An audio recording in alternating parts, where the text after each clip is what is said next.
Hello everyone, আসসালামু আলাইকুম। আজকে আমি আমার নষ্ট টেবিলটা গুছাই আর তোমরা লটকন খাও। দেখো আমার মায়ের কাজ এখানে ডায়াবেটিসের সুগার রেখে দিয়েছে। আসলে আমার এই খাবার টেবিলে পড়ে তোমার বোনের সাথে ঝগড়া হয়েছে, তাই আমার টেবিলে বসতে দেয় না। তাই এখানে আসছি আমাকে আর ওখানে যেতে দেয় না। এটা হচ্ছে আমি পাগলি এখন গোসল করছি সন্ধ্যাবেলা। আসলে আমি বড় লোক তো, তাই সন্ধ্যাবেলা গোসল করি। তারপর আমি আস্তে আস্তে পরীক্ষাটা সবই করে নিচ্ছি। আর আমি একটা পোকা দেখাতে চেয়েছিলাম, কিন্তু দেখাতেই পারলাম না। আমাকে যে ডিস্টার্ব করছে, তারপর আমি একটু ঢং করে এই টেবিলটা মুছে যেগুলো রেখে নিচ্ছি, এগুলো অনেক ময়লা পরে দেখতেই পাচ্ছ।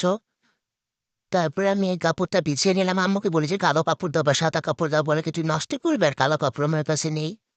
আর এটা অনেক আগে বানিয়েছিলাম, এটা নষ্ট বেশি তাই দিব না। আর এই জারটা দেখাচ্ছিলাম যে আমি জারটা পেন্টিং করব।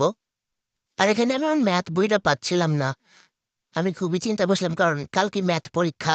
পরে না পেয়েছি যে আমার খাতার সাথে ছিল, এটা আমার বান্ধবী আমাকে পেন্টিং